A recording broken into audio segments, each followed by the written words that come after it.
पाकिस्तान के लिए जासूसी करने के आरोप में यूट्यूबर ज्योति मल्होत्रा को गिरफ्तार किया गया, जिसको लेकर नए नए खुलासे हो रहे हैं। इसके साथ ही पिछले 2 हफ्तों में देश के अलग अलग जगहों से 8 पाकिस्तानी जासूसों को गिरफ्तार किया गया था। लेकिन क्या आपको पता है कि साल 2010 में फॉरेन सर्विस की ग्रुप बी की एक सीनियर ऑफिसर माधुरी गुप्ता को भी जासूसी के आरोप में गिरफ्तार किया गया था और दोनों मामलों में पैटर्न लगभग एक जैसा था, जिसे हम आगे डिटेल में समझेंगे कि क्या ये सिर्फ प्यार का झोल था या कोई बड़ी साजिश। नमस्कार दोस्तों, स्वागत है आपका अपने चैनल जनबल पर। चलिए शुरू से समझते हैं। माधुरी गुप्ता कोई आम नागरिक नहीं थी, वो विदेश सेवा की ग्रुप बी की एक सीनियर ऑफिसर थी। उसने JNU से पढ़ाई की थी, फिर UPSC सिविल सेवा परीक्षा पास कर विदेश सचिव बनी। उसे 2007 में इस्लामाबाद स्थित इंडियन एम्बेसी में प्रेस और सूचना विभाग की जिम्मेदारी दी गई थी।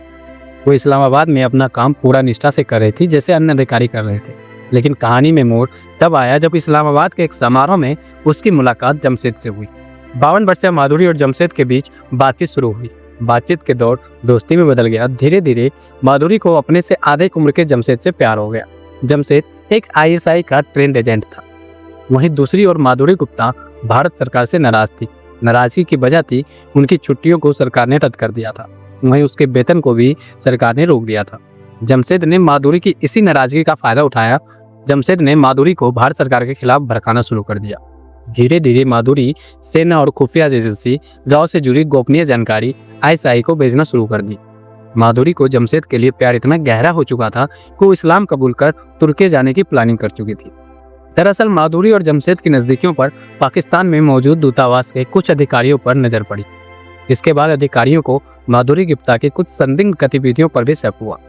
रॉ और इंटेलिजेंस ब्यूरो के प्रमुख ने तत्काल हाई लेवल मीटिंग बुलाई। माधुरी गुप्ता को निगरानी में डाल दिया गया। यह मिशन इतना सीक्रेट था कि इसकी जानकारी विदेश मंत्रालय तक को नहीं दी गई। माधुरी गुप्ता को रंगे हाथ पकड़ने के लिए एजेंसी ने जाल बनाया। उसे एक न्यूज़ दी गई। आखिरकार इंटेलिजेंस एजेंसियों को शक सही साबित हुआ। माधुरी गुप्ता ने यह खबर भी पाकिस्तान की खुफिया एजेंसी तक लीक कर दी। इसके बाद साल 2010 में माधुरी को 7 सम्मेलन की तैयारियों के नाम पर दिल्ली बुलाया गया। दिल्ली आते ही माधुरी को गिरफ्तार कर लिया गया।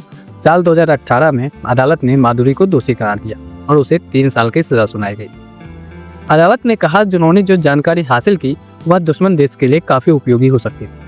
माधुरी ने देश के विदेश नीति से जुड़ी अहम जानकारियों को भी पाकिस्तान तक पहुंचाया था। सजा के बाद माधुरी राजस्थान के भिवाड़ी में अकेली रहने लग गई और साल 2021 में 64 वर्ष की उम्र में उसका निधन हो गया। दोनों केस ज्योति मल्होत्रा और माधुरी गुप्ता में एक चीज कॉमन है, इमोशन मैनिपुलेशंस। साइकोलॉजी के हिसाब से जब कोई शख्स इमोशनली वैल्यूएबल होते हैं तो उन्हें मैनिपुलेट करना आसान हो जाता है।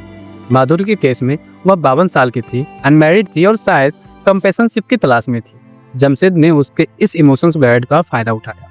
ज्योति के केस में भी ऐसा ही कुछ हुआ। एक यंग यूट्यूबर जो शायद फेम और रिकॉग्निशन के लिए डिस्परेट थी, उससे ISI ने अपना एसेट्स बनाया। सोशल मीडिया इन्फ्लुएंसर आजकल एक सॉफ्ट टारगेट होते हैं क्योंकि उनकी रीच बड़ी होती है और वो इजीली इन्फ्लुएंस हो सकते हैं। ISI का प्लान था इन्फ्लुएंसर के जरिए पाकिस्तान के पॉजिटिव इमेज प्रमोट करना और साथ ही सेंसिटिव इंफॉर्मेशन कलेक्ट करना।